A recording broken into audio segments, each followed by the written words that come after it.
Hey guys, tonight we follow the Lord of the Underworldies, that onion a house hunting trip he probably should have skipped.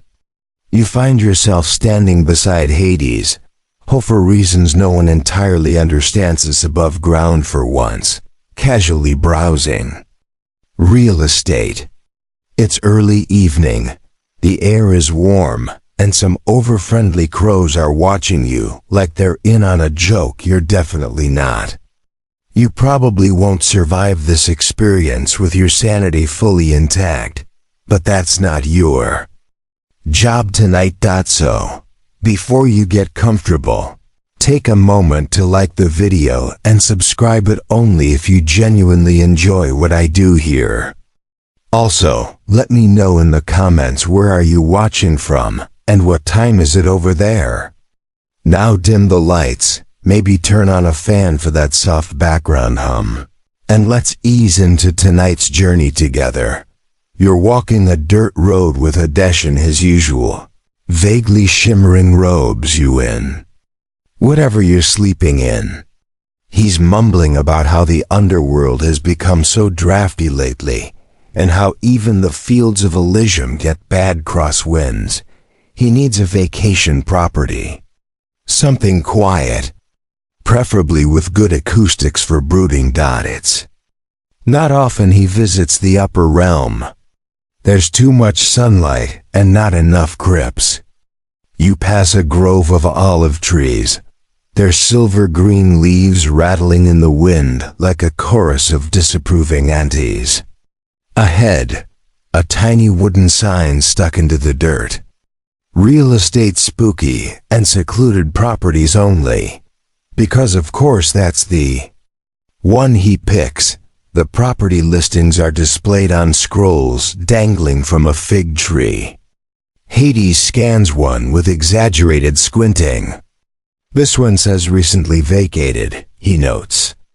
That's either very promising or very suspicious. You point out that most people who vacate in Greece tend to do so permanently.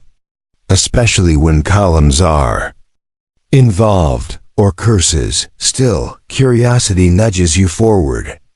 The listing includes a charming drawing of a hilltop villa, one that appears to be either charmingly rustic or actively falling apart. The caption boasts panoramic views, dramatic energy, no known blood pacts. Historians still argue whether deities like Hades genuinely needed vacation homes, or if these excursions were more symbolic, part diplomatic visits, part impulse shopping. Either way, the idea of him on Zillow with a laurel latte in hand is now stuck in your head.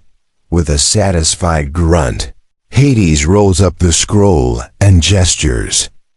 We ride, there is no chariot. Just two mildly annoyed donkeys tethered to a nearby fig. One of them sighs so hard it seems existential. You mount up, and the trip begins. The road gets narrower, lined by wild thyme and those pointy pebbles that always find the gap in your sandals. Dusk deepens, crickets tune up. You reach a moss-covered gate with no lock and a broken plaque that once said welcome, now just well. The villa sits above on a rocky slope. 3 columns, shuttered windows, and a roof that looks like it's either being renovated or giving up. There's a fountain in the courtyard. It's dry and whispering. Hades dismounts and takes a long look. Ah, quiet, possibly cursed. Just my style. You walk the path together, boots crunching gravel. The doors creak open on their own. Because of course they do. Inside, it's dusty, but not unpleasant. The air smells faintly of old cedar and oregano, just maybe old drama. There are paintings on the wall, all of people you vaguely feel you should recognize. One woman keeps shifting her gaze, not blinking, just adjusting. The kitchen features a hearth big enough for a whole cow, or perhaps a ceremonial bonfire. There's also a stone sink that drips with what looks like olive oil but might be sarcasm. Still, it's cozy. In a built-over-an-ancient burial site sort of way. You test the floorboards. They groan, not squeak-groan. Hades raises an eyebrow but says nothing. You both check out the upstairs next. Each bedroom features elaborate mosaic flooring with tiny tiles depicting what looks suspiciously like a failed exorcism. Another shows a party where someone's clearly been left off the guest list, probably whoever's haunting the hallway. You find a small library, scrolls, incense ashes, a single shoe, delicately balanced atop a bust of Apollo, like a passive-aggressive warning dot. Is this a bad idea? You ask. Hades shrugs. Absolutely. There's a sudden thump from downstairs. Hades glances at you and grins. Oh good. It comes with guests. You descend the steps slowly. The villa has grown darker, despite the flickering oil lamps on the walls. Outside, the moon peeks over the hills. Inside, shadows lean closer than physics allows. In the main salon, the fountain now trickles despite still being visibly dry. Water? Illusion whisper campaign? You're about to suggest leaving when Hades lets out a satisfied sigh. This place has layers. A door you hadn't noticed before opens just a crack. Beyond it, what seems like an old music room. Inside, a lyre is playing itself. Very badly, Hades says. Charming. Mainstream scholars agree that musical instruments, playing themselves, were considered omens or invitations. The question is, invitation to what? A party, a ritual? A hauntingly mediocre concert series? You feel a cold breeze brush your neck, and not from an open window. Is that normal? You whisper. No. Hades answers, smiling. But neither am I. He's already making himself at home. The hearth roars to life without matches or firewood. The furniture dusts itself, mostly. A few ghosts emerge, briefly, to fluff cushions. You might not have a say in this. As night fully arrives, and the stars blink overhead, you settle into a faded divan that somehow feels like it remembers you. Hades paces, smiling faintly. Somewhere, deep inside the villa, a door opens again, slowly, without sound. You're not sure if the house is welcoming you or measuring you for curtains. The next morning, what passes for morning in a house that seems to run on lunar cycles, and Spadeo wake up to the sound of crunching. Slow, deliberate crunching. You sit up, heart thudding, and find Hades in the corner, calmly eating what appears to be pomegranate granola out of an amphora. Good, you're up, he says. Our realtor's here. You don't remember agreeing to this, but you stumble after him anyway, through the villa's overgrown courtyard, past a myrtle tree that definitely wasn't there last night. At the gate, standing like a porcelain statuette that learned how to smile from a shark, is the real estate agent, Shistel. Her hair is too black, her teeth are too many, her scroll case is far too organized. Welcome to Villa Echidna, she says cheerily. Now with fewer poltergeists than last century, you exchange a look with Hades. He nods encouragingly, which is only slightly concerning. This is Eudoxia, he murmurs. Don't ask about her brother. You ask about her brother. Oh, Eudoxia says with a polite grimace. He's still trapped in a fresco in Naxos. Long story. Too many goats. She unrolls a massive scroll, covered in faded ink, claw marks, and a doodle of what might be a dancing satyr in swim trunks. Now she says brightly, "Before we finalize the paperwork, I'm legally obligated to disclose all current residents, corporeal or otherwise. This seems important. Currently haunting the villa." She recites, "We have one marble-rolling child spirit named Eason, a whispering column that insists it once dated a muse, and several disembodied sighs of unknown origin. You raise a hand. Questions after the overview." She chirps. Hades is already nodding like this is perfectly acceptable. "Any minor wrathful deities?" he asks. "Just one," Eudoxia replies. She mostly sticks to the attic and writes passive-aggressive limericks on the walls. You don't know whether to be horrified or charmed. The tour begins in earnest. Eudoxia walks you through each room again, this time pointing out the unique historical features with the same tone someone might use to sell a studio apartment that shares a wall with a drum circle. The stairwell, for instance, predates geometry. The steps spiral at impossible angles, each one slightly different in depth, and one of them hums when you step on it. Not musically, more like it's trying to remember a tune. And this guest room, she continues, was once rented by a minor sea god. That explains the smell of salt and the angry barnacle on the mirror. A breeze passes through even though the windows are shut.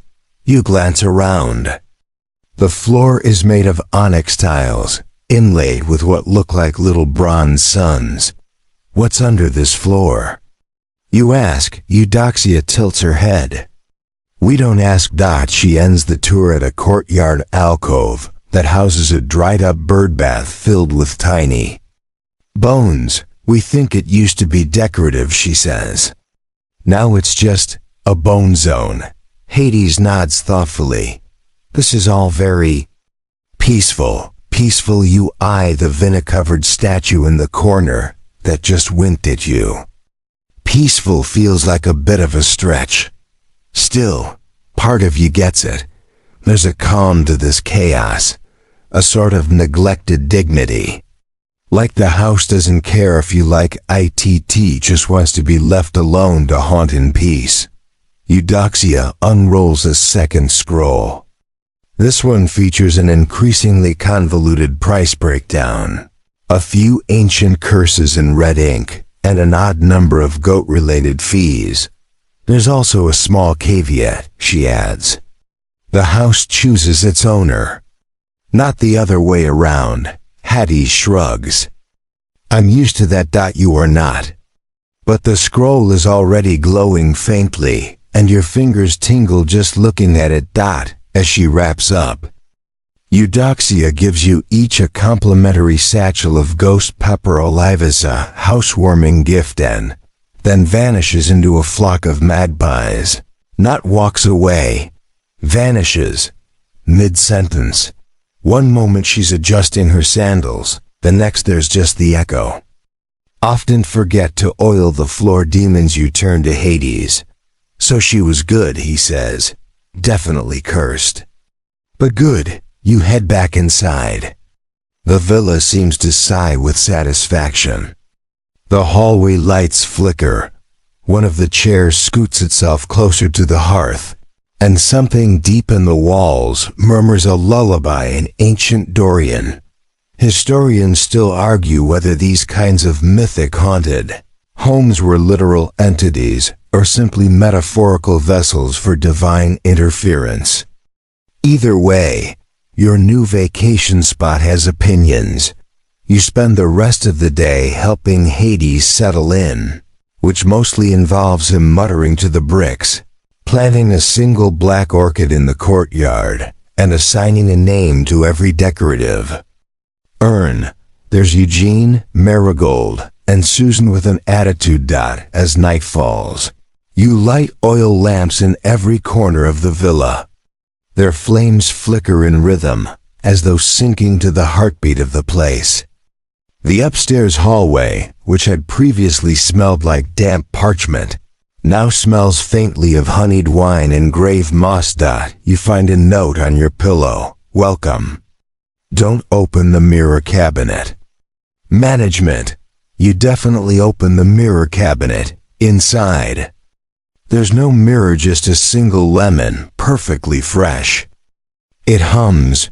You close it gently. Later, in the dining room, Hades raises a goblet of some smoky, glowing beverage and says, "To new beginnings." The cup answers back, faintly. "Cheers." You blink. He winks. The chandelier groans softly above you, in what might be approval or indigestion. Your bed is surprisingly soft. The sheets feel like woven moonlight. The pillow breathes a little, but you try not to think about that. As you drift off, the house creaks. But it's a gentle creak this time. A familiar one. And just as your eyes close, you hear a small voice from the hallway say, "Does anyone want to play marbles?" The voice echoes softly down the hallway. "Does anyone want to play marbles?" You freeze. The villa is silent again, except for the slow crackle of embers in the hearth, and the faint sound of a lyre being plucked badly from the music room downstairs. Hades presumably is asleep, or doing whatever underworld gods do when not brooding by torchlight. You rise slowly and step into the hallway. The tiles cool against your feet. A flickering oil lamp reveals the glimmer of something small and round. Rolling toward you, a marble pale blue, possibly glowing. It stops right at your toes, perfectly still, and then another voice, younger this time. You dropped one. You lean down carefully and pick it up. It's warm. That's not how marbles are supposed to behave. Behind you, a door creaks open of its own accord, revealing a child-sized room that wasn't there before. Dusty shelves, a doll with one eye, a wooden horse missing 3 legs, a small cot with impossibly neat linens like someone tucked them in a century ago and forgot. Iason, you recall the marble-rolling child ghost. You step inside, and a faint giggle floats past your shoulder. Not mean, just bored, lonely. The marble slips from your fingers and joins a dozen others, all lined up neatly along the edge of the room like strange spherical sentinels. You back out slowly. The room fades into the hallway again. Back in your own chamber, you lie down once more, trying to rationalize everything. Hades did say the house came with a few residents. Maybe Iason is just the friendly kind, a little night owl who plays quiet games and leaves. No scratches. Still you sleep lightly, and you dream of spiral staircases and lemon trees that whisper secrets in ancient tongues. The next morning, the villa decides to show its opinion of your sleep quality by rearranging the paintings in the hallway. Now they all feature you standing confused, holding a marble. One of them even has a thought. "Bubble, I really should have stayed home." You sigh and head to the courtyard where Hades is sipping something dark from a mug labeled, "Not coffee." "Iason," you ask, gesturing vaguely toward the upstairs. He nods without looking up. Doesn't sleep, likes board games. Bad at chess, excellent at hide and seek. The rest of the day is oddly productive. You sweep up ghost ash in the library, while a disembodied hand slowly dusts the top shelves. In the pantry, jars of olives organize themselves by spiciness, and in the sitting room, a cushion insists on hovering precisely 3 inches above the couch, no matter how many times you sit on it. Hades seems delighted. He hums to the floor tiles and teaches the fireplace to roar only when someone says, "Melancholy." But the weirdness deepens after sunset. That's when the walls start groaning again. You're sitting near the hearth when it happens, this deep, slow creaking sound that doesn't come from wood. or stone but from memory. It's like the house is trying to sigh in 5 different languages at once. The groaning rises, peaks, then quiets. A wind picks up indoors. Yes, indoors. You glance around. The curtains flap though the windows are shut tight. The lyre strums a haunting tune from the music room, and a chandelier somewhere upstairs laughs. Yes, laughs. Normal, Hades says, lounging across his chaise, as though none of this phases him. Some spirits like routines. You ask if it's possible for an entire house to be haunted by itself. He raises an eyebrow. Depends on the ego of the architect. Historians still debate whether the ancient Greeks believed in truly haunted structures, or whether it was more common to associate hauntings with objects, mirrors, heirlooms, sometimes improperly stored wine amphorae. The villa seems to be pushing for a new category, entirely self-aware real estate. Later that evening, you and Hades find yourselves drawn to the west wing, where a locked door has rather helpfully unlocked itself. It opens onto a long, narrow corridor, flanked by a series of arched windows. Each one reflects a slightly different version of you. One of them winks. Another one yawns a second too late. You walk past them quickly. The corridor ends in a circular chamber with a domed ceiling. The echo in this room is strange. Your footfalls come back as whispers. You try saying something casual, like, "Nice acoustics," and the room repeats it back in a stage whisper. "Nice chaos." That's probably fine. In the center of the room stands a stone pedestal with a cracked dish full of marbles. One is still rolling. You're about to ask Hades whether this is some kind of shrine when the room shifts. Not visibly, not physically, but emotionally. Suddenly you're aware of everything. The villa has seen the midnight oaths whispered on its balconies, the ceremonies in the cellar, the moment someone locked a door with tears in their eyes and didn't come back. It's a strange kind of intimacy, like being handed a diary with the pages still warm. Hades places a single coin on the pedestal and bows slightly, acknowledging past ownership. He murmurs, "You do the same, though all you have is a button." The groaning stops. The house grows still. For now, back in the main hall, you find Cerberus curled up on the floor, all 3 heads snoring gently. You didn't even hear him arrive. He twitches in his sleep, probably dreaming of squeaky toys and mildly cursed shin bones. You curl up beside him, exhausted, and somewhere in the villa, soft marble clinks echo once more, followed by a giggle. Just one. The next morning, you wake to find that the paintings have changed again.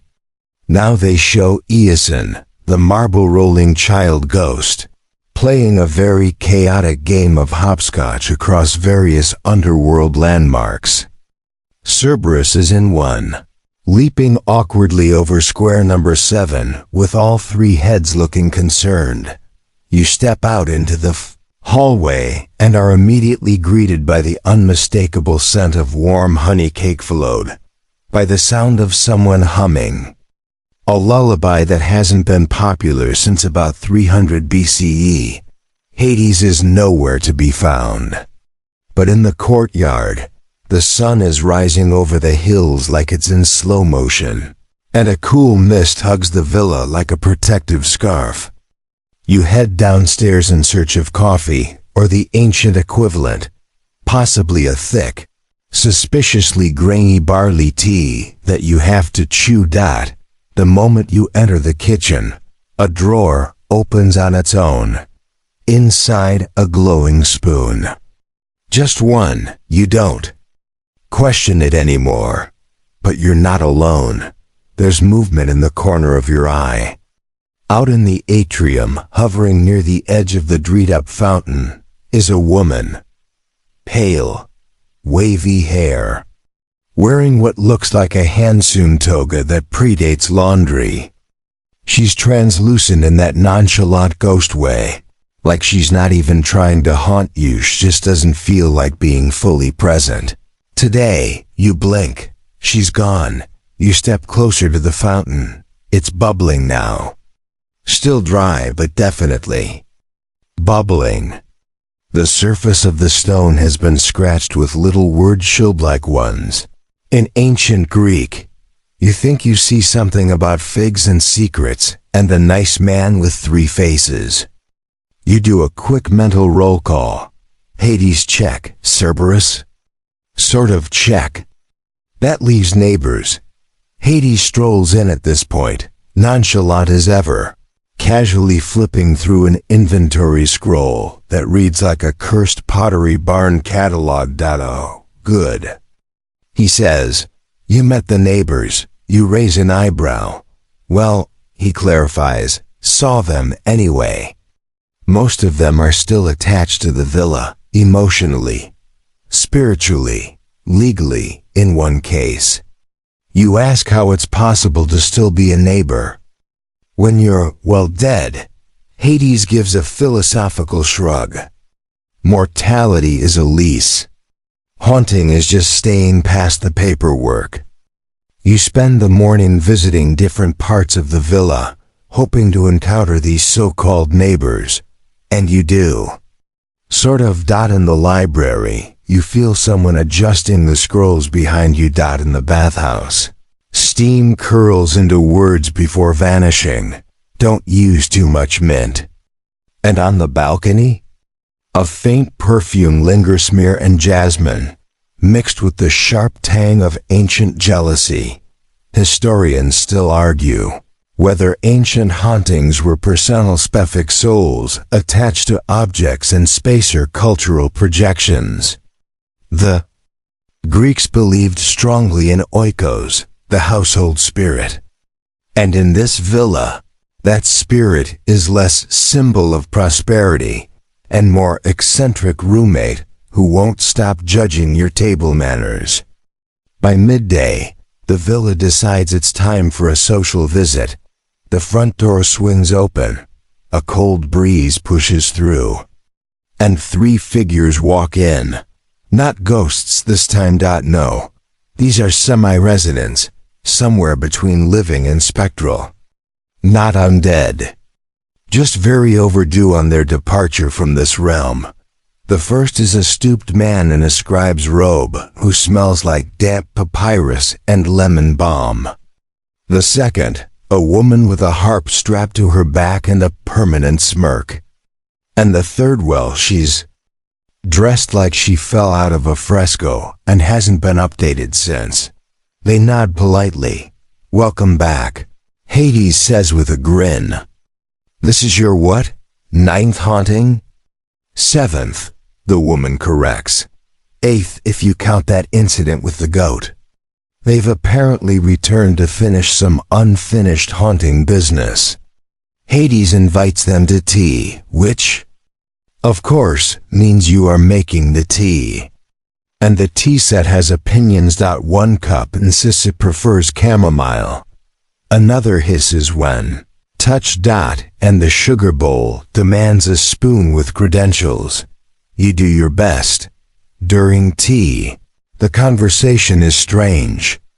Harp woman talks about how she used to sing for Dionysus, but left after a disagreement involving grapes and modesty. The scribe is working on an epic poem about clay tablets that refuse to be written on. The third woman? She just glares at the ceiling and mutters, she knows what she did. Eventually, the scribe pulls out a scroll. "This house," he says, "slowly, was once part of a sacred grove." Hades perks up. "A sanctuary," the scribe continues, "but not just to gods. To something older," you lean in. "Older than gods," he nods. "The kind of entity that doesn't care about temples or offerings, just boundaries, and who crosses them." Hades taps his cup thoughtfully. "Sounds like my kind of house." The harpist laughs. It liked you the moment you stepped through the threshold.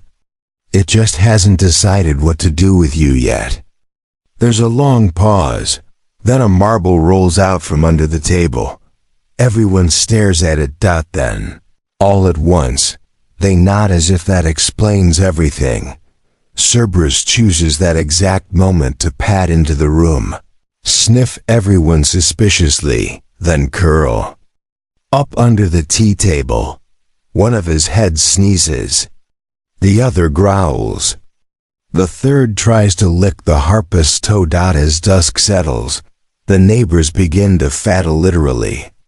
One moment they're chatting. The next, their chairs are empty, faint warmth lingering in the cushions. The tea is cold. The sugar bowl sighs, deeply disappointed. Later, you walk through the garden under the moonlight. The vines whisper to each other. The statues seem to have moved an inch to the left. And the fountain? It's now full of water. Still dry, technically, but full. You know better than to ask how. You sit by the fountain and toss a marble in. It rolls across the dry stone, making a perfect arc, and lands with a plink. From somewhere deep in the villa, a child laughs once.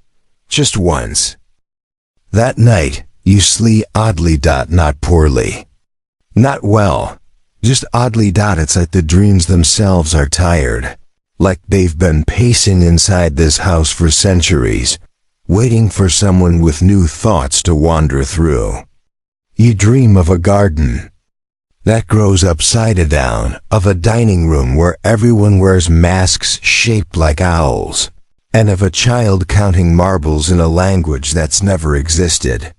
You wake to the sound of rolling again.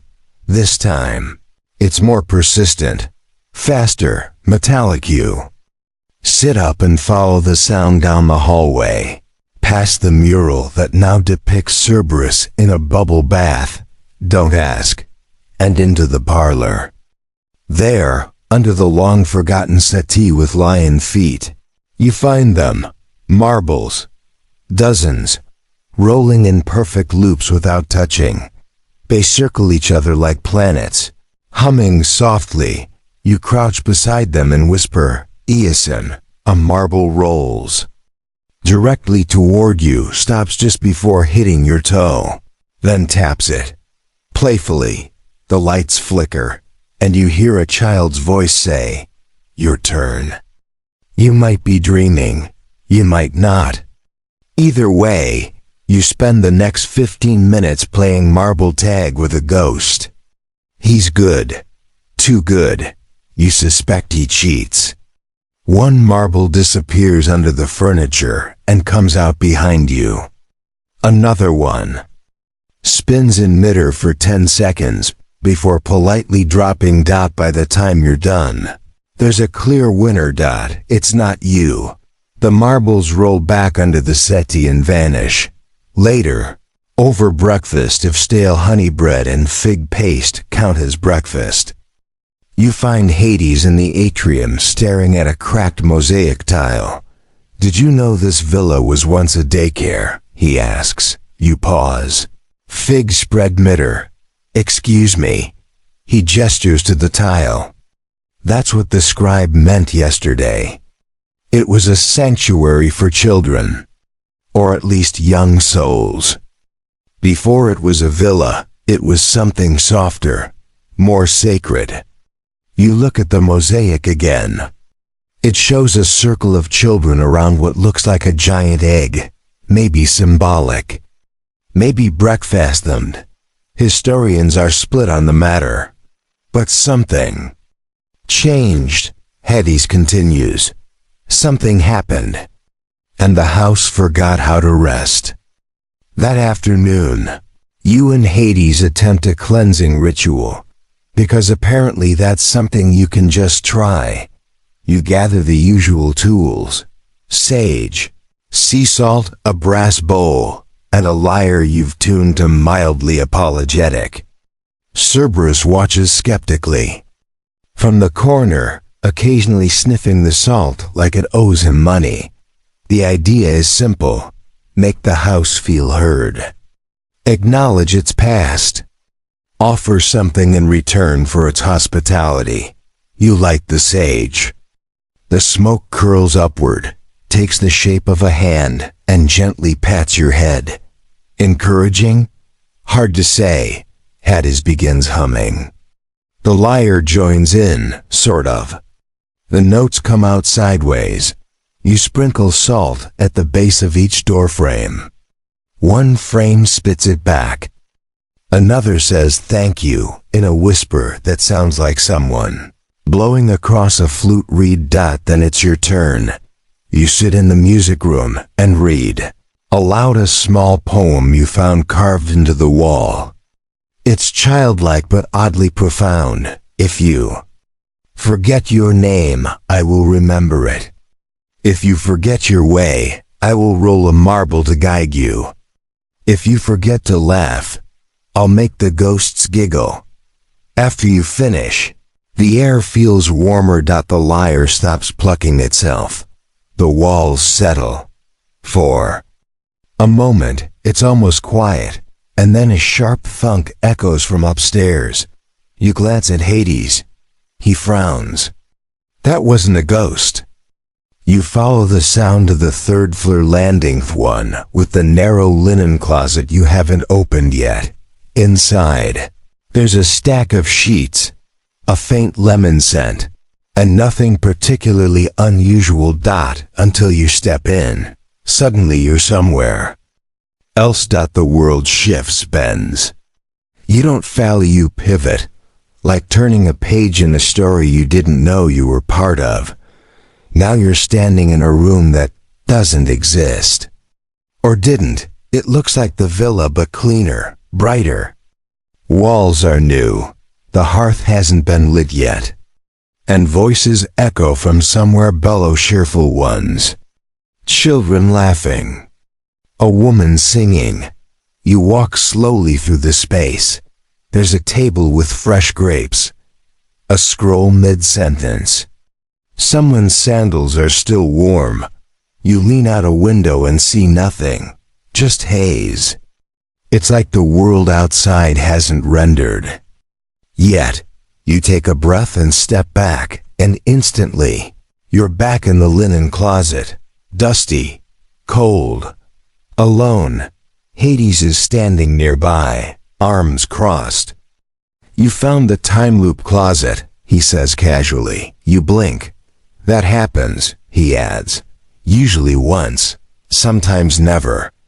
Sometimes forever. You ask how long you were gone. He shrugs. Hard to say. One of your socks aged 15 years. But otherwise you're good. The rest of the day passes with a quiet tension. Not fear, just awareness. The house is no longer trying to impress you. It knows you're staying. For now, that night, as you lie in bed, a marble rolls in and stops. Beside your pillow, on it is a faint carving. Thank you. The villa, it seems, has decided to turn affectionate. You wake to the smell of fresh thyme and roasted dates wafting in from the courtyard, despite nobody having cooked anything since last Tuesday's vague attempt at an underworld picnic. Your blanket has folded itself into the shape of a very polite sea turtle. The floor tiles are warm in a way that suggests either magic or an overconfident underfloor demon. Cerberus greets you in the hallway with a soft triple yawn and a tail wag that knocks over a marble vase. You nod, he nods. You share a wordless moment of supernatural dog solidarity. But not everything is sunshine and floating fruit platters. Because today, Hades brings in backup. You follow the god through the wending villa, past sighing doors and jealous curtains, into the front atrium, where a very disgruntled courier is dropping off a scroll. He's sweating. His toga is rumpled. There's ghost glitter on his sandals. Message from Persephone, he mutters, handing it to Hades. How's a package? He sets down a crate roughly the size of a respectable satyr. It's humming faintly. Before you can ask, the courier vanishes. In a puff of offended eucalyptus, Hades opens the crate. Inside, Cerberus's travel bed, 2 pouches of ghost treats, 3 scrolls of garden design inspiration, and 1 note in cursive so sharp it could slice marble. If the house is still haunted, try this first.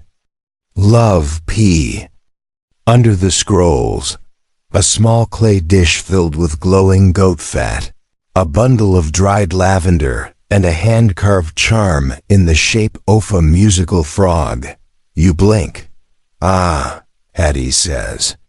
She sent the ritual kit. You ask what kind of ritual this is. A pet-friendly one, he replies. And more importantly, one that involves Cerberus. You have concerns, but Hades is already setting things up. The goat fat goes into the hearth. The lavender hangs over the east-facing window. The frog charm is placed directly in the center of the main hall on a pedestal that wasn't there yesterday. Cerberus, now fully invested, is trotting after Hades like a gigantic puppy, sniffing everything. Occasionally sneezing fire. You begin the ritual after lunch. Because even ghost houses respect mealtime. Step 1. Walk the perimeter of the house with Cerberus, chanting something about boundary maintenance and polite possession. Step 2. Offer a sacrifice to the house in the form of a handmade poem or emotional vulnerability. Step 3. Pet the dog. Hades does the chanting. You read a haiku about losing your favorite sandal to a fish. Cerberus gets aggressively pet. For a moment, it feels ridiculous. Then the house reacts. A cool wind moves through the hall. The hearth flutters just when scene goes out.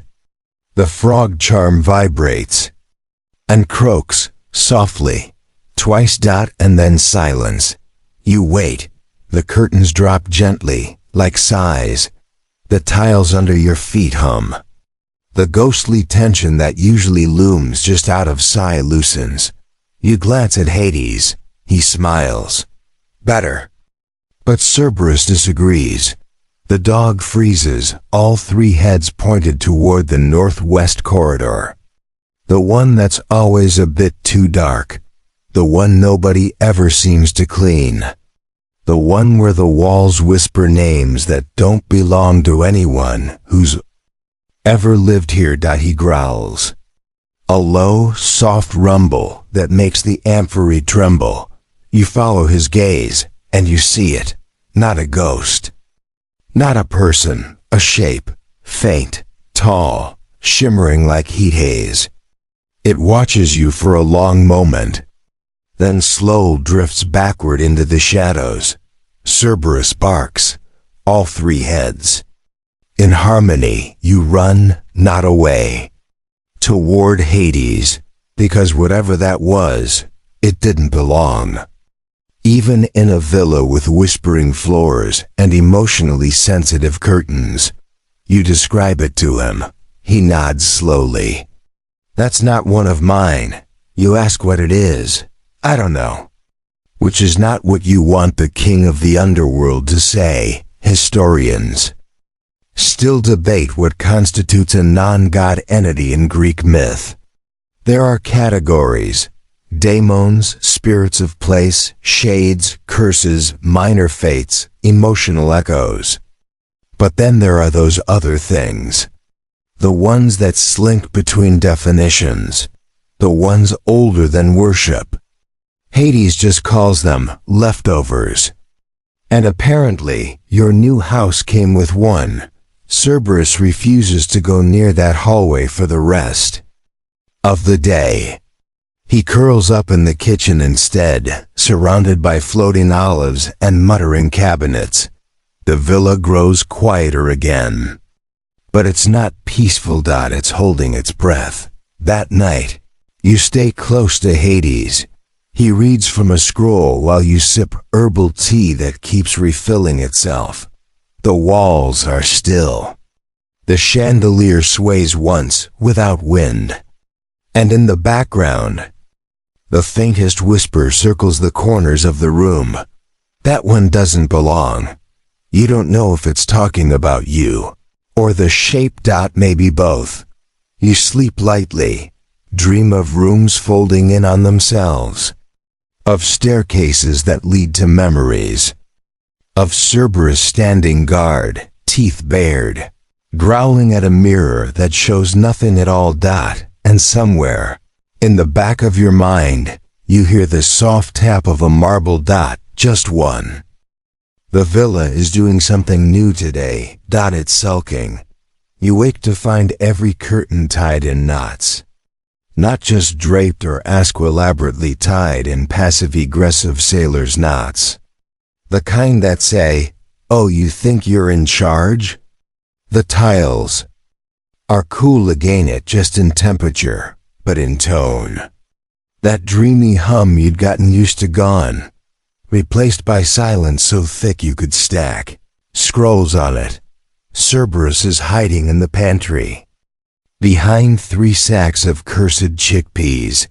Hades sits in the atrium, surrounded by piles of olive branches and a stack of ritual manuals that look like they were borrowed from a minor temple's problematic energy section. "I think we annoyed the house," he says without looking up. You ask how that's possible. "I tried to fix a draft," he explains. "Used iron nails. Turns out, the walls like the draft. It nostalgic." You sigh. And that's when you agree, perhaps against your better judgmento, help him spend the weekend bonding with the house through do-it-yourself home maintenance. A very haunted DIY weekend. Your first task: repairing a broken threshold. Stone in the east corridor. You gather supplies. Ancient mortar, olive oil, a trowel carved with protection runes and sarcasm. As you kneel to lift the slab, the stone hisses at you. Yes, hisses. You pause. Hades leans in and whispers to it like it's a nervous horse. Eventually, it settles down, and you lift it together. Underneath, a pile of goat bones, 2 marbles, and what looks suspiciously like a receipt for a sacrificial pig from 422 BCE. You fill the space with fresh sand, seal the stone, and light a sprig of sage. The sage ignites dramatically and launches itself down the hallway like a bottle rocket. That normal. Hades says. It isn single quotes t. Later, you move to the veranda where one of the roof beams has partially collapsed. You balance on a ladder that groans under your weight and mutters, careful, in a language that might be Mycenaean. Hades holds the ladder steady while you hammer in new wooden pegs made from a tree that grew exclusively on the edge of the river Lethe, supposedly memory-proof. The hammer keeps slipping. The peg keeps twisting. A crow lands on the beam and watches silently. You mutter something unkind under your breath. The peg suddenly straightens. The crow nods. Historians still argue whether tools in myth had a will of their own, or were merely enchanted through use. Here, your trowel is definitely pouting because you didn't let it lead. The oil jug only pours when sung to. And the broom, it's unionized. At lunchtime, you attempt to clean the fountain basin. Again, you scrub the marble tiles while Hades inspects the statue of a woman pouring water, her face cracked, her arms chipped, but still watching. There's an inscription near the base. It wasn't there yesterday. You brush away dirt and read, "You do not own this place. You borrow it." You call Hades over. He reads it, nods slowly, and says, "She's starting to speak." You ask who she is. He shrugs. The villa, the land, the leftover, might all be the same thing. The afternoon spirals into truly cursed renovation. You patch cracks in the music room wall using a paste made from honey, sea salt, and crushed pomegranate seeds. It smells amazing and attracts a ghost cat who insists on licking it. In the hallway, you fix a broken mosaic tile, insists on humming a different scale. You try to arrange them by tone. They rearrange themselves alphabetically. In the main salon, you attempt to rehang a lopsided tapestry. The tapestry grabs you back.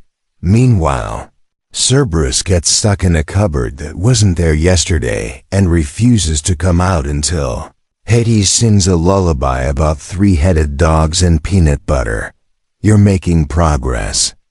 Kind of, but the mood of the house remains complicated. The wind no longer moans, but now it flutters like breath against your neck. The doors don't slam deep out, and the lyre has started composing its own music. It sounds lonely. That evening, you sit by the hearth. Your arms ache. Your back is covered in dust, olive oil, and spiritual disappointment. Hades passes you a goblet of something warm and vaguely fig-flavored. It's not angry anymore, he says. You nod, but it's still watching. You both sit in silence. Somewhere in the distance, a marble clicks across stone. And then footsteps. Faint. Light. Eason. He walks into the room, pale and translucent, eyes wide with curiosity. He looks older tonight, not in years but in awareness, as though he's realizing something too large for his little ghost body. He places a marble on the hearthstone and whispers, "She's coming." Then he vanishes. You turn to Hades. He stares into the fire. You ask. He doesn't answer. That night, you lie awake in your room, listening. The house creaks. The wind shifts. The shadows stretch farther than usual. And in the hallway, just beyond the reach of the lamp glow, something breathes. Not a ghost. Not Eason. Something else. It doesn't speak. Doesn't move. It just waits, like a question you're not ready to ask. Morning breaks unusually still. No whispering tiles. No playful marbles. No scent of spectral lavender pancakes drifting in from the kitchen. Even the lyre has gone silent, which honestly feels like a gift. You find Hades standing at the edge of the atrium, looking out over the villa's overgrown garden. There's a bowl of pomegranate seeds in his hand and a faint furrow between his brows. "She's awake," he says quietly. You don't ask who. You know. The presence you felt last night, watching, breathing, waiting, wasn't another ghostly neighbor or a sulky marble enthusiast. It was something deeper. Something buried. Or rather, not buried enough. Which means it's time for advice. And not just any advice. You need professional guidance. So Hades proposes a trip to a nearby shrine, tucked into the hills, accessible only by following a goat and pretending you're lost. You go. The goat is surly, but effective. You reach the shrine just before midday. It's carved into the side of a cliff, small and moss-covered, with a faint hum in the stones that makes your bones feel like they're echoing. Hades knocks once, pauses, then knocks again in a different rhythm. Something ancient, something polite, and out she comes, the oracle. She's older than time, younger than logic, and currently wearing 4 layers of mismatched linen and a single sandal on the wrong foot. Her hair is birds, not bird-like. Use actual birds. They blink at you. Oh good, she croaks, eyeing Hades. You again. Oracle Philomela, he greets with a bow. We need insight. The villa is cranky. She interrupts, and full of secrets. And possibly mine. You blink. Not mine, she clarifies, plucking a scroll from nowhere. But perhaps once gifted to someone I regret giving it to. She smells like cinnamon and thunder.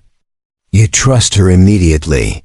Philomela gestures you both inside the Shrinia space filled with hanging herbs, sleeping cats, and a mural that appears to depict your recent marble game with Eosin. It's unsettling and flattering. She begins by asking very invasive questions.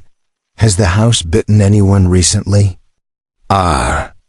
The curtains reciting poetry again? Did the staircase request music in a minor? You answer honestly, trying not to embellish. The more specific you are, the more accurate the madness. She listens. Nods. Then giggles for a solid 20 seconds. Oh, she says finally.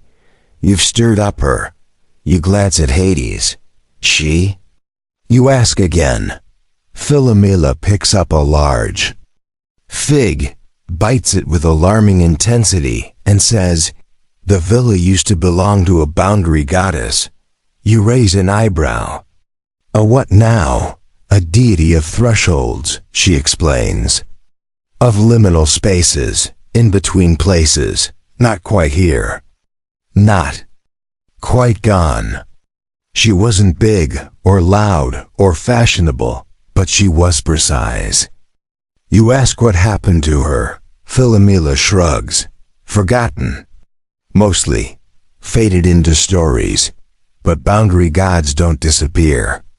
They wait, and when someone moves into their home without knocking, she watches. Hades finishes softly. Historians still argue whether boundary deities in Greek culture were formally worshipped or simply appeased through ritual gesture, scratching marks on doorframes, whispering blessings at thresholds, tying bits of string to gates. The truth, as Philomela says, is that they notice, even when you don't. So what do we do? You ask. Philomela chuckles. You host her. You blink again. Like throw a party? Of course not, she says. She hates parties. You invite her for tea. You prepare the house. You restore the rituals. You acknowledge her. And if she's feeling generous, she won't unravel your floorboards. Hades sighs. Tea it is. The journey back is silent. The goat declines to lead this time. Cerberus meets you at the villa's gate, clearly displeased that anything happened without his supervision. You scratch his ears. He forgives you instantly. Back inside, everything feels heavy, like the villa is anticipating something. Like it's holding its structural breath. So you prepare. Together, you and Hades gather everything the oracle recommended. Lavender sprigs for calm. Fennel seeds for boundaries. A clay cup filled with water from 3 different springs from the hills. One from the underworld. And one from a mysterious puddle that never evaporates. You find a cloth to cover the table. It rearranges itself into a perfect spiral. The tea, of course, is more symbolic than drinkable. Infused with chamomile, thyme, and a pinch of underworld shadow. It stings gently. The steam curls into sigils. Cerberus is banished, politely to the hallway, where he pouts. And then, you wait. The house grows still again, then colder. Then quieter. And finally she arrives. Not with thunder. Not with fanfare. Just a sense. The flame in the hearth dims. The shadows around the door stretch. And a form steps forward. She's not a towering figure, not monstrous or regal. She's familiar. She looks like someone you've seen in a dream and promptly forgotten. Long braids, bare feet. Eyes like keyholes. Her skin hums with the same frequency as the villa's stones. She sits at the table. Says nothing. Just waits. You pour the tea. She watches it steam. You place the lavender bundle before her. She brushes it with her fingertips, and then she speaks. Not in words, not in sound, but you hear her. A question. Why are you here? You glance at Hades. He says nothing. So you answer, not with logic, with feeling. You talk about rest, about forgetting, about the ache of memory in places that never sleep. You speak of marbles in the night, of ghost children and echoing tiles, of doorways that breathe and rooms that dream. You tell her you see the house, you see her, and you're sorry for barging in with nails and goat charms. She listens. Nods. Takes the tea. And disappears. Not vanishes, just shifts. Like a breath exhaled into stone. The tea remains. Still warm. Later that night, you sleep without dreams. The villa hums softly in its sleep, and the staircase plays a lullaby in a minor. You awaken to a quiet so deep it feels like velvet. Not silence, just stillness, like the villa is satisfied for now. Like its strange, ancient hunger has been fed not with offerings, but with attention. Even the lyre is playing something gentle. Today, a soft, drifty tune that sounds suspiciously like a lullaby meant for stone columns and retired nymphs. You shuffle into the dining room, half expecting another ambush of mysterious marbles or curtain mischief. Instead, you find a table set for three plates, 3 cups, 3 neatly folded napkins shaped like tiny owls. One of the cups is already steaming. Persephone has arrived. You know, because the entire house smells faintly of pomegranate, loam, and distant thunderclouds. And because she's sitting at the head of the table, poised, radiant, and absolutely unimpressed by the way one of the chairs is currently levitating an inch above the ground. She glances up at you with a wry smile. "So," she says, "this is your haunted getaway." You nod, then you shrug. Then you offer her tea, because you're not quite sure what else to do in the presence of someone who wears the underworld like silk pajamas. She accepts, and takes a long sip. "This house," she muses, "smells like a goddess with abandonment issues and bad plumbing." Hades enters, looking surprisingly domestic with a slightly charred apron and a satchel of spectral bread. "You came," he says softly. "I had to." She says, "Cerberus sent me 15 dream messages and a poem written in olive pits." You sit and watch as they sip tea together, as if this were just any normal mortal breakfast, not a casual meal hosted by 2 chthonic deities in a villa that might be alive. The third place setting remains empty. Until the breadbasket starts floating. Bun lifts itself delicately, hovers for a moment, and vanishes. Persephone raises an eyebrow. "Aeson," you explain. She nods. "He's gotten bold. The breakfast is slow and strange. The food sometimes disappears mid-bite. One of the forks sings softly. The butter insists it's from 430 BC and demands to be respected. Still, there's something comforting about it. The house doesn't groan today. It breathes. Persephone wanders through the rooms later, trailing her fingers along the walls. The villa responds by shifting its light to follow her. I remember this house, she says. Only in fragments. A priestess lived here once. Wore her hair in braids so tight they doubled as protection charms.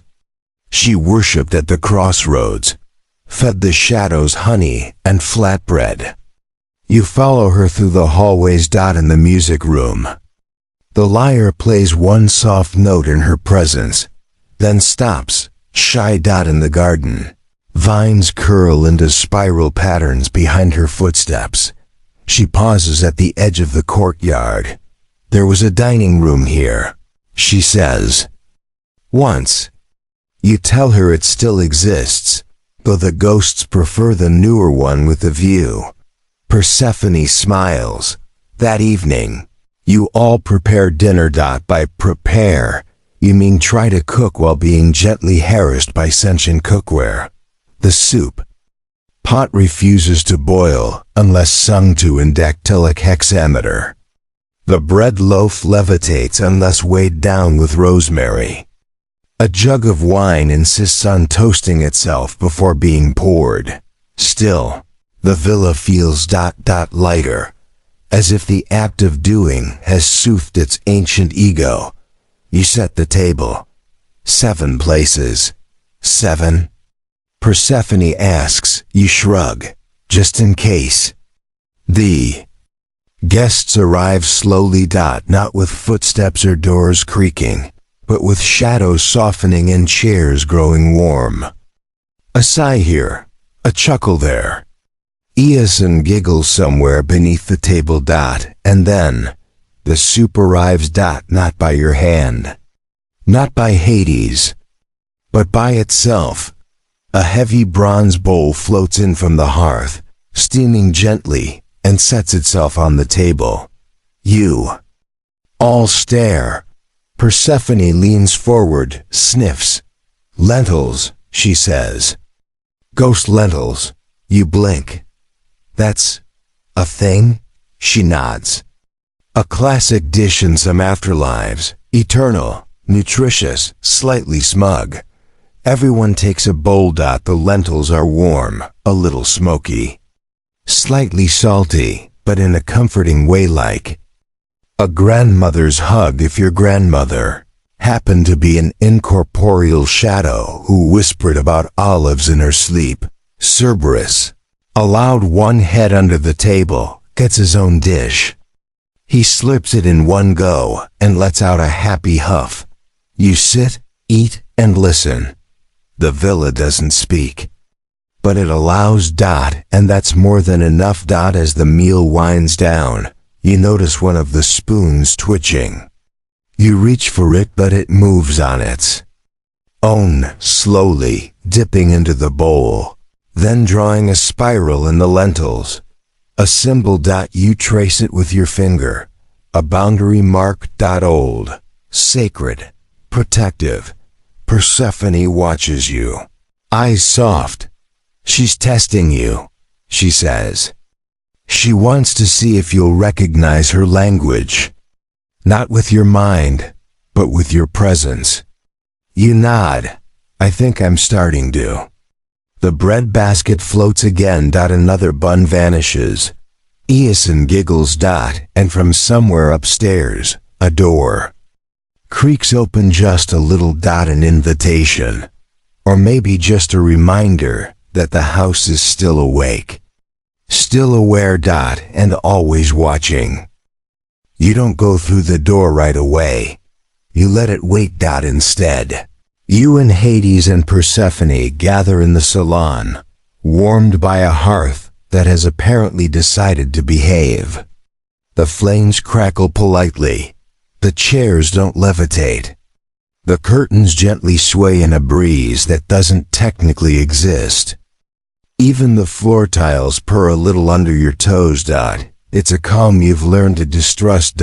Because in this house, quiet usually means something's watching and considering whether to tell you its name or eat your memory of eggs. Persephone.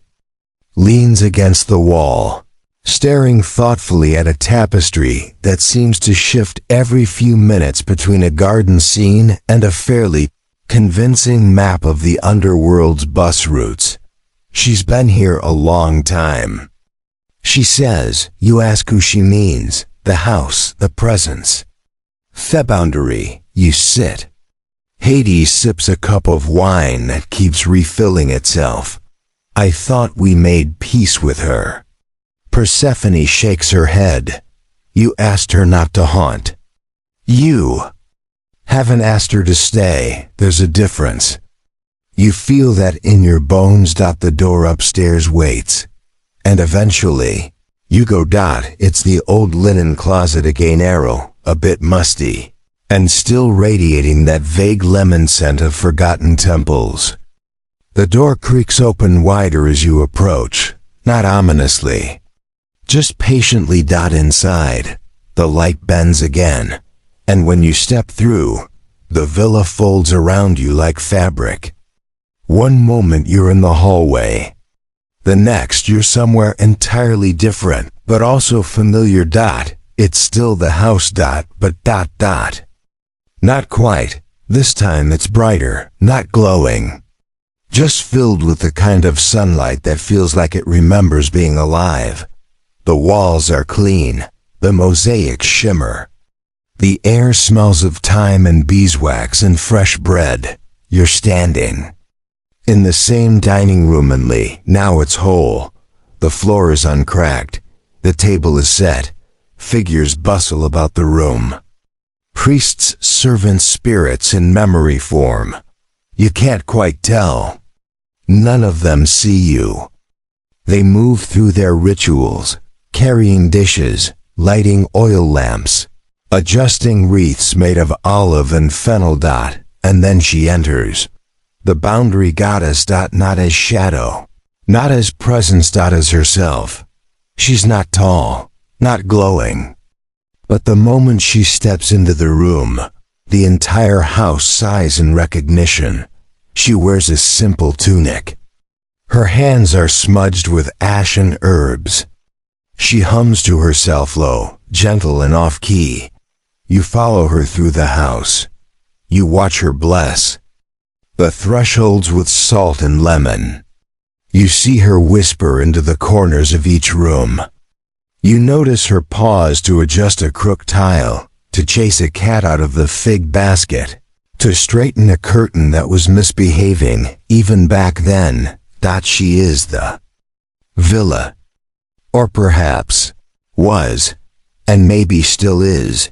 Historians still argue whether these goddess figures were ever formally worshipped, or whether they served more as household guardians, feminine forces invoked with murmured thanks and a pinch of flour thrown into the hearth.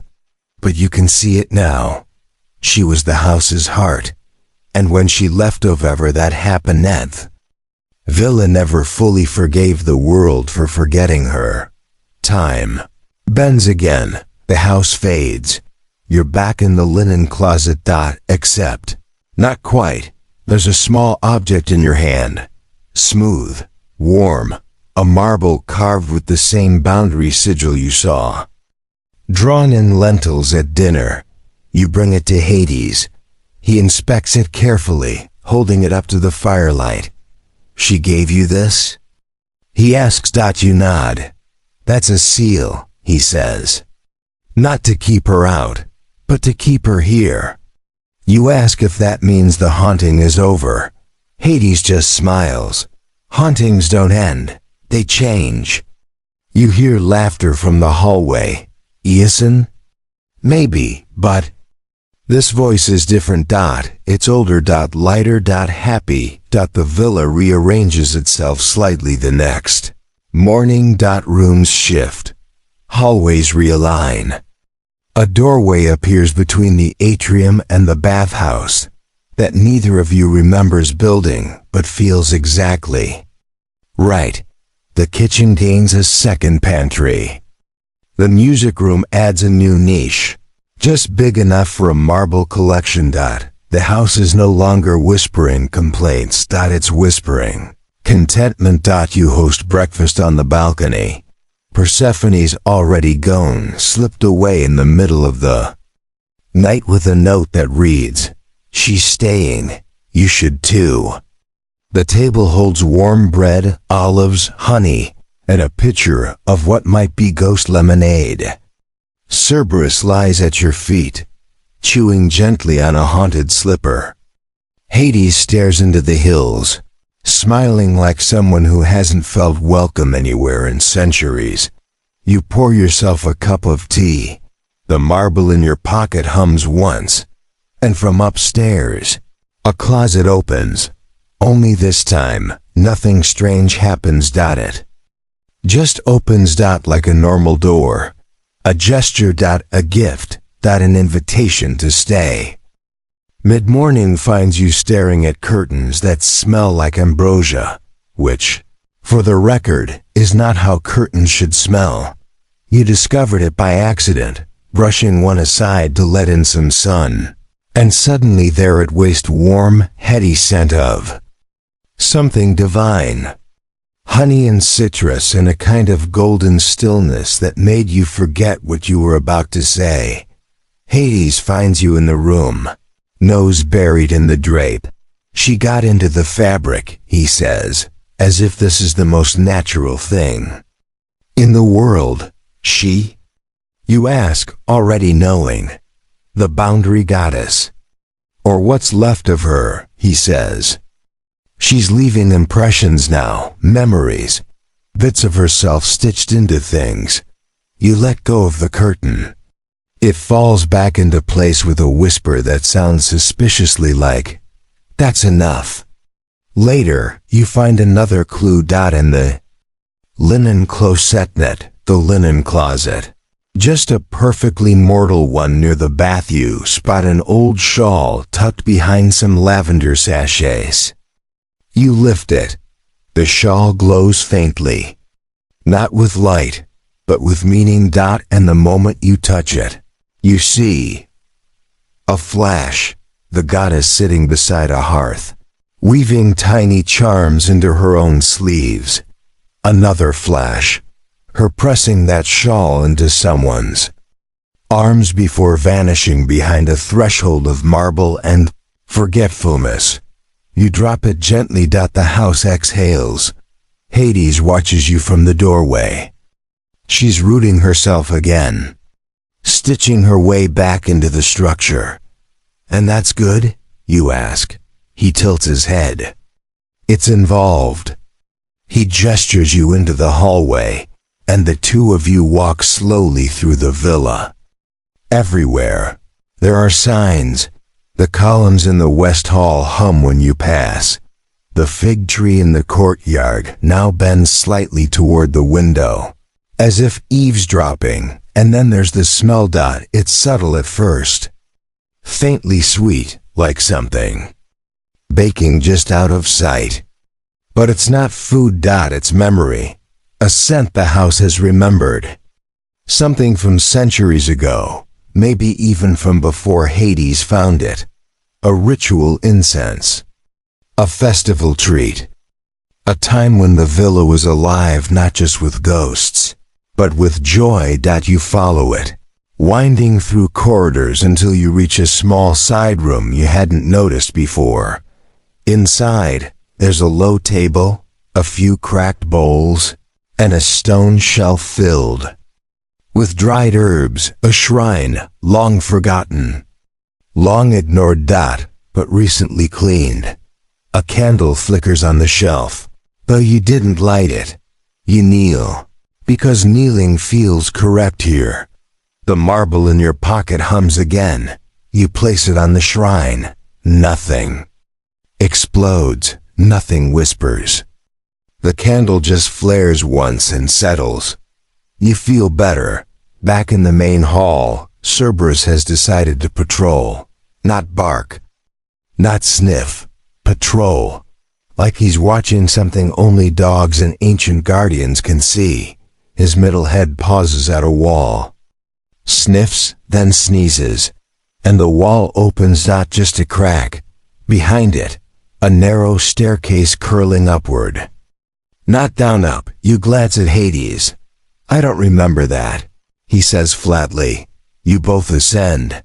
The steps creak in polite protest. A breeze brushes past your shoulders, warm and dry, like the inside of a forgotten attic full of secrets. At the top, a door. Round, wooden, marked with a sigil you've only seen on strawn in lentils at the Ghost dinner. You push it open. And find the attic. Not dusty, not cold. Alive. It's single quotes s filled with boxes and baskets, scrolls and tapestries, all of them slightly glowing. Not visibly, but with a kind of spiritual magnetism. The air smells like sage and thunder and unspoken promises. In the corner sits a writing desk. Upon it, a marble, a single olive, and a scroll labeled receipts. You unroll it. It's not a receipt for goods. It's a record of ownership, but not of the house, of the story. A signature at the bottom, a name long lost, now returned. The goddesses. Too sacred to speak aloud, but understood all the same. She's rewriting herself into the history, Hetty says quietly behind you, making sure no one forgets this time. You nod. And then something unusual happens. The house laughs, not loudly, not mockingly. Just a soft ripple, like the floor tiles chuckling or the beams exhaling. A moment later, a tiny cascade of olives rolls out from under the desk. Followed by Eason. He grins. I found her old hiding place, he says proudly, holding up a faded doll made of fig leaves and shadow. The villa rumbles in what can only be described as approval. You spend the rest of the afternoon in the attic, unpacking relics that were never really hidden, just waiting. Tiny jars of moonlit ink, a diary written in reverse, a flute carved from some kind of mythic bird bone. Each item hums softly when touched. A chorus of old magic, gentle magic. Not meant to command or punish, but to protect, remember, welcome. That evening, Hades sets the table again. Same chairs, same bowls. A few new faces in the flickering shadows. The spoon sings a lullaby in the key of almost forgotten. The bread basket hops once enjoyed. In the house, once a puzzle of grudges and lonely marbles, settles deeper into itself. Not asleep. Just content. You sit, you eat, and from behind the walls, the goddess watches, not as a threat, not as a remnant, but as a host. Finally home. Hermes shows up the next morning wearing a silk scarf, an oversized sun hat, and absolutely no explanation. You open the villa door, because it knocked, not dramatically, not mysteriously, just politely, and there he is, grinning like a fox in a toga. Someone said a boundary goddess was throwing a vibe now, he says, stepping past you with sandals that don't touch the ground. I brought incense, and a kazoo. You blink. Technically, he adds, the kazoo is an instrument of divine cleansing, depending on how it's played. Hades is in the atrium, pruning the myrtle bush that sprouted overnight. When Hermes enters, he doesn't look up. Just says, no dancing. No promises, Hermes replies, and immediately begins warming up with exaggerated shoulder rolls and a few kazoo toots that sound like an embarrassed duck at a poetry reading. It's going to be that kind of day. To his credit, Hermes does try a proper ritual. He burns sandalwood and hyacinth in the music room. He chants in hexameter while balancing a lemon on his head. He attempts to bless the ghost marble drawer with a sequence of interpretive movements that resemble someone fighting off an overly affectionate goose. The house watches in silence. Then, just as Hermes finishes his final flourish, an armpit kazoo trill with jazz hand lyre plucks a single unimpressed note. Low. Flat. Rude. You think it says. Absolutely not. Hermes collapses into a chair and sighs. Tough crowd. Hades finally cracks a smile. You can't dance away a boundary spirit, he says. She's not chaos. She's rules. Then what do I do? Hermes asks, sitting up again. Be boring, Hades replies. Fold towels, label things, count spoons. She loves that. So Hermes spends the next hour alphabetizing scrolls and giving a stirring lecture to Cerberus about the importance of routine. One head listens, one naps. The third licks Hermes halfway through and accidentally resets the alphabet. The villa seems intrigued, not impressed, but willing to tolerate him. Later, you and Hermes go exploring. You find a hallway that smells faintly of ink and wet clay. It wasn't there yesterday. The walls are etched with tiny marks, notes, names, fragments of half-remembered oaths. Hermes runs a finger along one. Messages to the goddess, he says. People who passed through. Pilgrims, maybe, or wanderers. You ask why she collected them. She didn't, he replies. They gave themselves, unasked. In one niche, you find a child's drawing, a house with eyes, a dog with wings, and a girl holding a marble. It's old, the ink has faded, but the image still hums softly. You bring it back to the atrium. Hades studies it. She's letting us see more now. She's rebuilding her story from the inside out. You add the drawing to the attic's memory shelf. It fits perfectly between a jar of dream salt and a whispering olive branch. The day passes slowly. Like honey. Hermes starts painting runes on the wall, soft gold, easily washed away, not meant to bind, but to bless. The villa watches, accepts. A curtain flutters in appreciation. Then, as dusk approaches, Hermes pulls out the kazoo again. No, you say instinctively. Just once, he pleads. A lullaby. For the ghost boy. You hesitate. But the marble rolls out of the hallway at that moment, stopping at Hermes's foot. An invitation. He plays. Badly. But softly. And somehow it works. The notes come out uneven, but warm. Like a lullaby sung by someone who's never held a tune but means every word. The marble glows gently. The air around you stills. Aeson appears. Briefly in the doorway. He listens, then nods and vanishes. Hermes puts the kazoo away with reverence. That's the best performance I've ever done. You don't correct him. That evening, dinner is quiet. The house doesn't rumble. The cutlery doesn't rearrange itself. The bread behaves. You sip tea by the hearth while Hermes tells a long, wandering story about the time he accidentally delivered a prophecy to the wrong person and caused a brief, ill-advised war over cheese. Somewhere in the middle of the tale, you hear the faint sound of humming from the walls. The goddess's song. Not sad. Not angry. Just present. Later that night, as Hermes prepares to leave via an open window, naturally he turns to you. She's awake now, he says. That's good. Just remember, she's not a ghost. She's a threshold. And thresholds don't disappear. They change. You ask if he'll visit again. Only if invited, he grins, and then vanishes in a puff of oregano-scented smoke.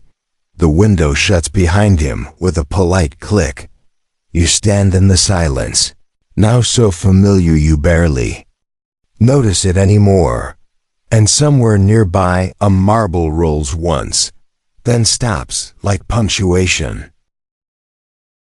You find Zeus in the kitchen at 3 a.m., shirtless, holding a jar of ghost pickles, and muttering about architectural integrity. It's not the weirdest thing to happen in the villa, but it's close. You squint at him from the hallway, still half asleep, and ask the only logical question. Why are you here? Zeus glances over, startled, as if you are the surprise guest.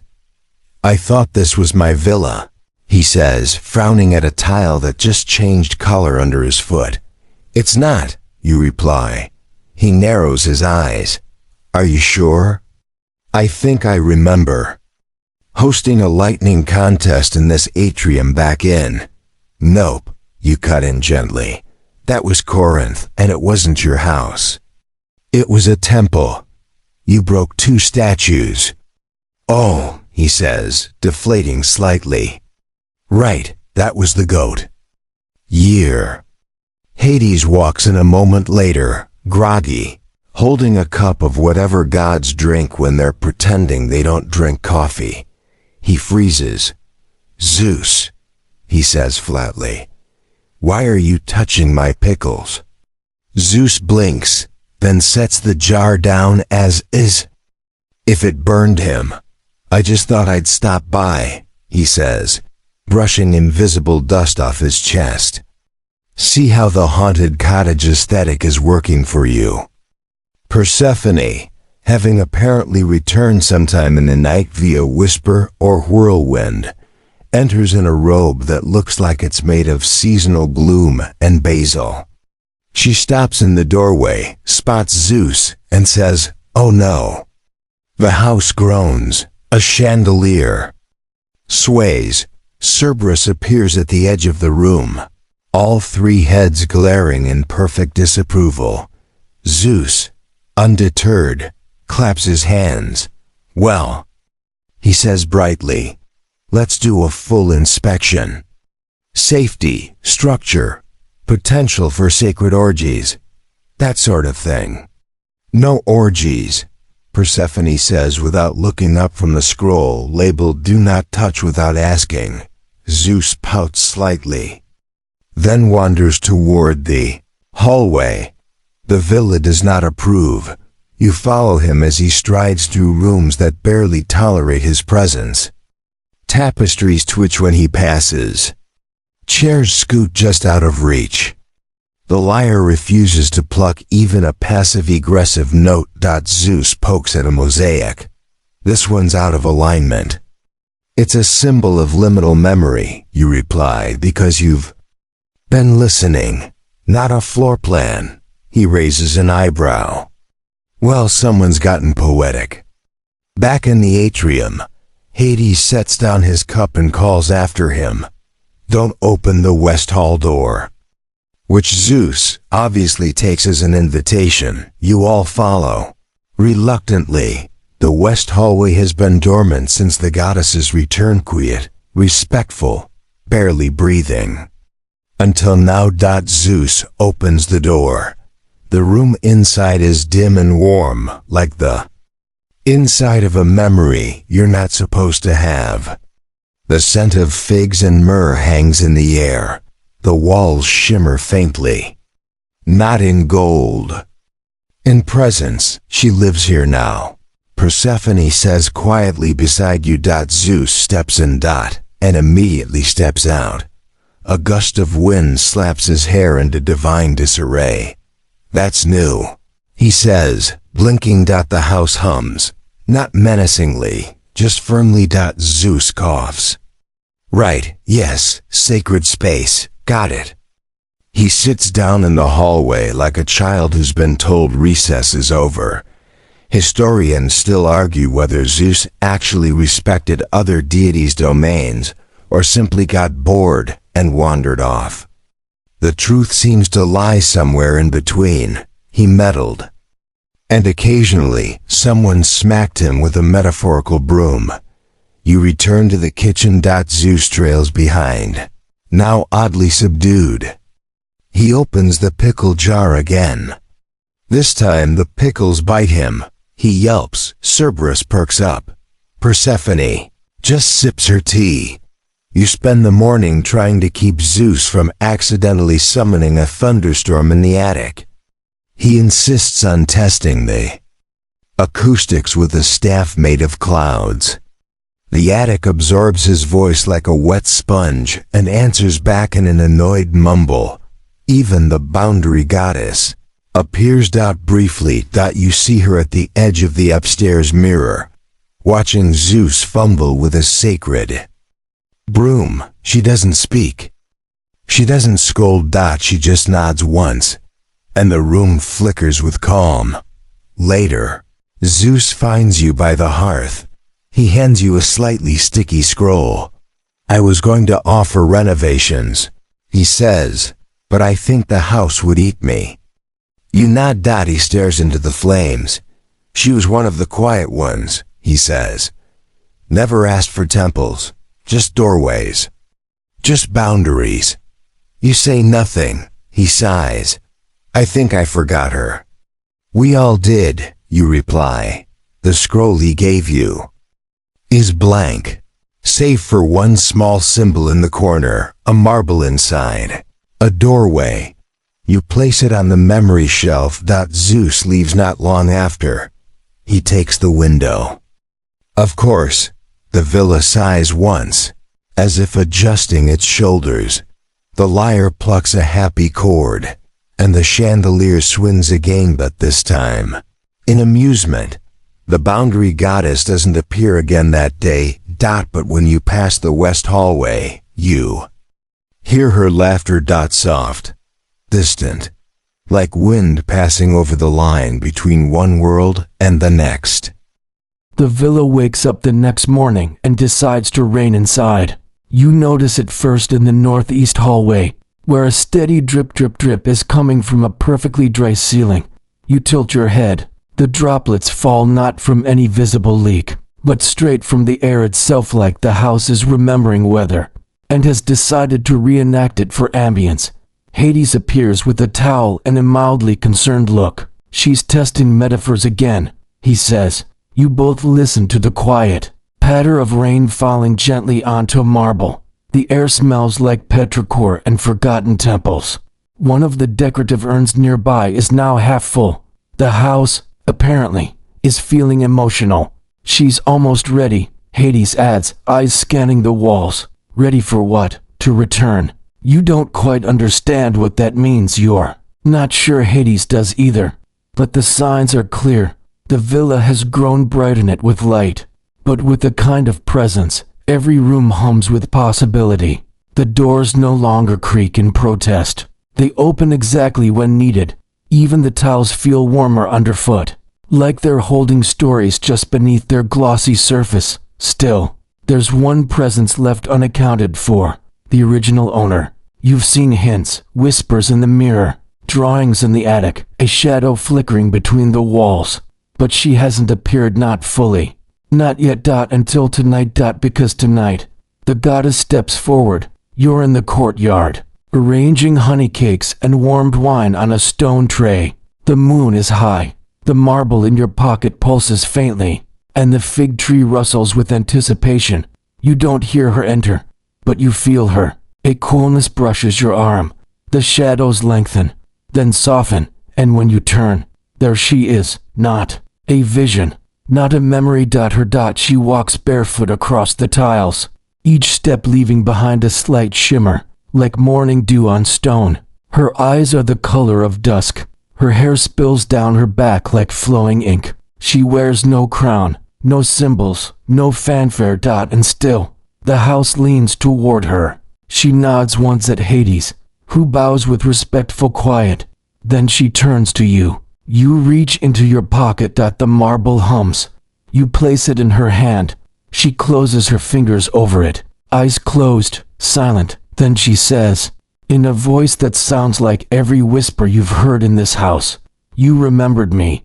The courtyard responds, every vine unfurls, every floor tile gleams. Even the dry fountain lets out one joyful trickle of water, just enough to catch the moonlight and scatter it across the stone. You ask her if she's returning to stay. She smiles.